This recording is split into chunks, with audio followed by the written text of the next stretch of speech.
Hey guys, Casper here. Before I show you some interesting traps in today's video, I'm so excited to announce that I just finished creating my brand new E4 course, which you can find on my website www.casperchess.com. It is a great Italian opening course for the E4 lovers, or for those of you guys who would love to try out the most reliable E4 opening, known as the Gioco Pianissimo or the Gioco Pianissimo, depending on your tongue. It's not just suitable for beginners and intermediate level players, but it is also something that coaches and advanced players may get to expand on their Italian knowledge. It should be my greatest presentation when it comes to courses, so go and check that out. Now, in today's video, we are looking at one very important move which is very much ignored in the Italian game, yet it is so powerful that it can make you win a lot of games. Anyway, so you start with e4, black responds with e5, knight f3, knight c6, normal variation, then bishop c4, the Italian, and as you can see in the Lichess database, bishop c5 is what most people play, so that's the main area of our interest. Then instead of playing pawn to c3 right away, or castle short, you play pawn to b4. Now I know what you think, this would be a boring Evans Gambit video full of common lines. Nope, I'm going to show you something different and unique. Of course, bishop takes b4 is by far the top played move, after which you still go c3. And now we have reached a critical position where black has to choose what to do with this dark squared bishop. The top played move is bishop c5, followed by bishop f5. I'm also going to show you what to do in case they play bishop d6. So let's begin with bishop c5. Well, after this, you can just continue with d4, and the top played move is e takes d4, as you can see, after which I recommend you take back with your c-pawn. But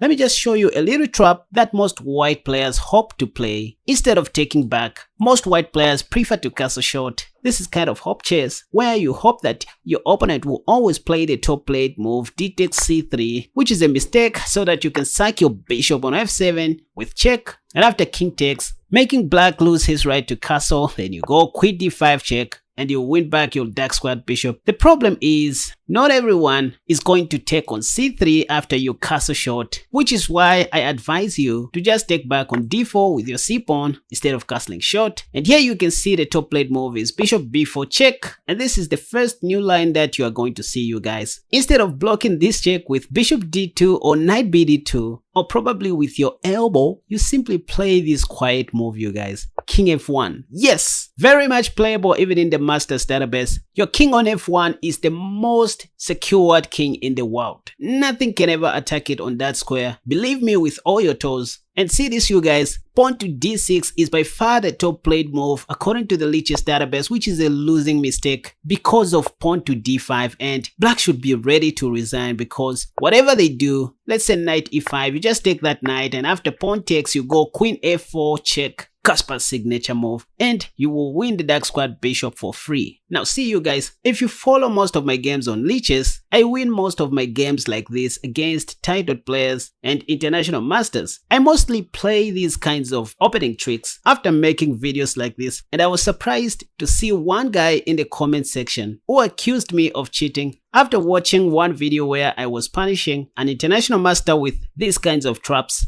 But I guess he just doesn't know me. Watch how I play bullet games. Anyways, once again, after pawn to d4 and e takes d4, you don't castle short, you just take back on d4 with your c-pawn. I mean, they'll always play bishop b4 check, after which I still recommend you go king f1. We saw what may happen if black plays pawn to d6, the top played move, but what if they play knight to f6? Well, the thing is, going pawn to d5 right away is good, but you won't win a free piece this time, so it's better you look for some best moves like pawn to a3 in this position. It misplaces black's dark squared bishop, after which you now go pawn to d5, and if they play knight e7, that's when you go pawn to e5, because now black doesn't have pawn to d5. And look at these pawns, you guys.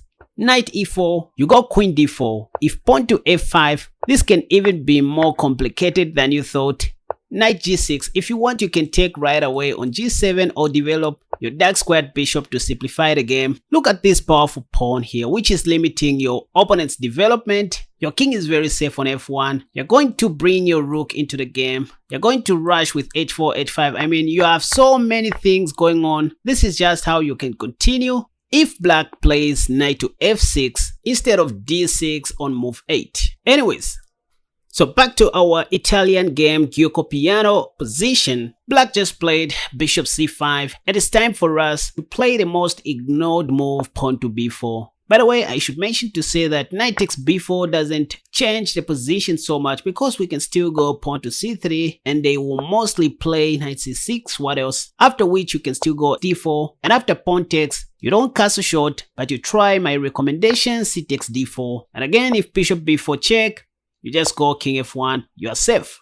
But you will see some black players who don't like retreating their bishop back to c5. I mean, after the Evans Gambit accepted and then you play pawn to c3. Instead of bishop c5, you will see them going bishop a5. What do? You continue with d4 and after e takes d4, if black's dark squared bishop was on c5, we would have taken on d4. So now that we can't, this is the only case where we can castle short. You unpin your pawn and ready to take on d4 next. So you will see them playing the top played move d takes c3, after which you now go queen b3, wanting to take on f7. The top played move is queen e7 as you can see, and this is when you can take back the pawn on c3. Yes, you are down by 2 pawns, but Stockfish thinks you have a clear winning advantage because of how your pieces are beautifully developed and you have more open lines. For example, black can even lose right here if they try to play knight to f6, preparing to castle short. Well, this is losing due to knight d5, and if knight takes, you take back with your pawn.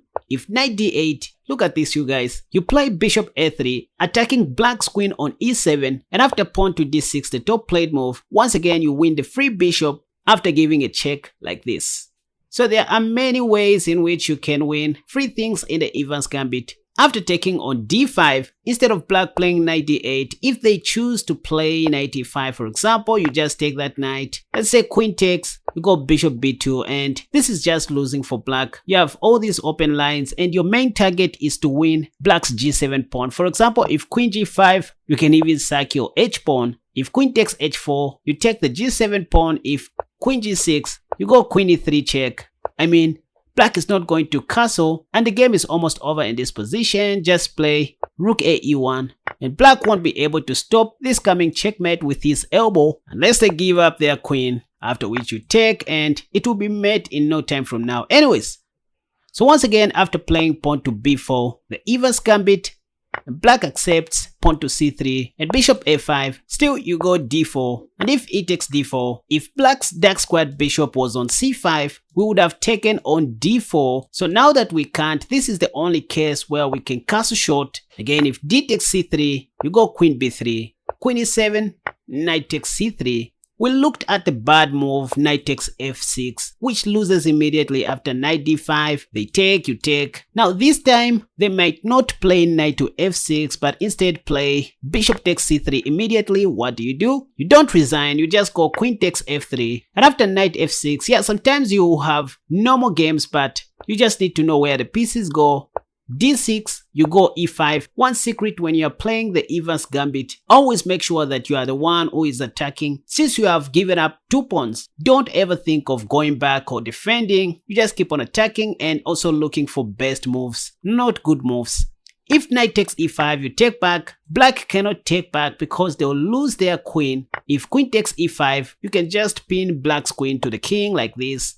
If knight e4, you take that knight for free, and on the next move you pin black's queen once again, supported by your queen. So this is clearly losing again. So black doesn't have to take on e5 after you play pawn to e5 on move 12. Maybe they should play something like knight e4, attacking your queen, but you simply have queen c2 attacking the knight. The top played move is bishop f5, which is a blunder because you can just pin that knight to the bishop. On the next move you want to take the knight. They may try this one last tactic, knight g3. The knight is defending the bishop and again black's bishop is attacking your queen. So you have no time to take the knight, you need to save your queen like this, and now it turns out that black is the one losing a free knight. If they take your rook, well, that's how you win their queen on e7. So the secret is just to keep on attacking, attacking and attacking. Anyways, back to our Caro-Kann position where you need to rush out with pawn to b4 immediately. You let them take and then you go c3. So we've looked at the bishop c5 line and the bishop a5 line.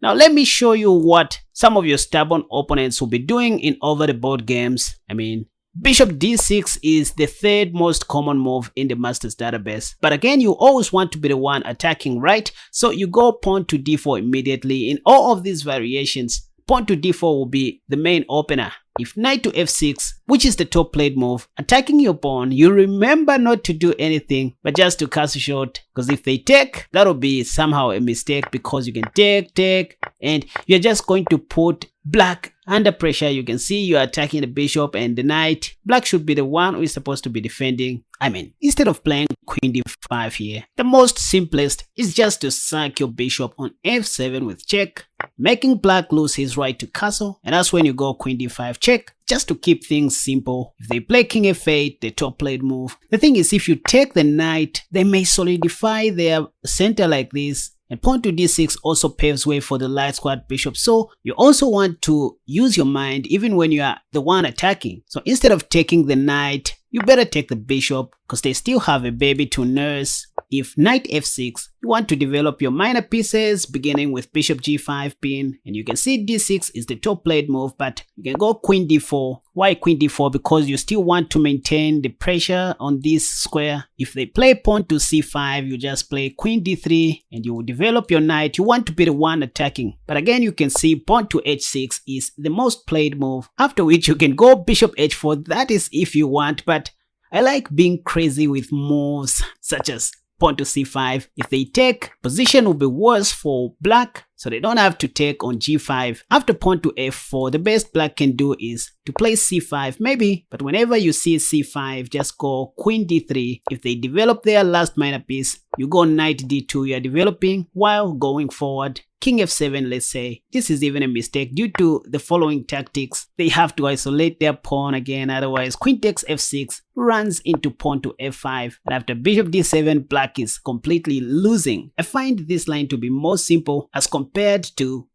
queen d5 after black plays bishop takes e5. For example, if you play queen d5, you need to be very careful. Let's say queen e7, you need to find rook e1, because if queen takes e4, you're going to lose your queen, and that'll be bad for your eyeballs and your stomach. So you need to find rook e1. And again, after pawn to f5, see what most white players play here, pawn to f3, which is a blunder. So again, in the queen d5 line, you need to be very accurate, which is why I prefer the line where you sacrifice your bishop earlier instead of playing queen d5. See, if you don't play pawn to f4, and let's say you go pawn to f3, you will lose immediately after bishop takes h2 check.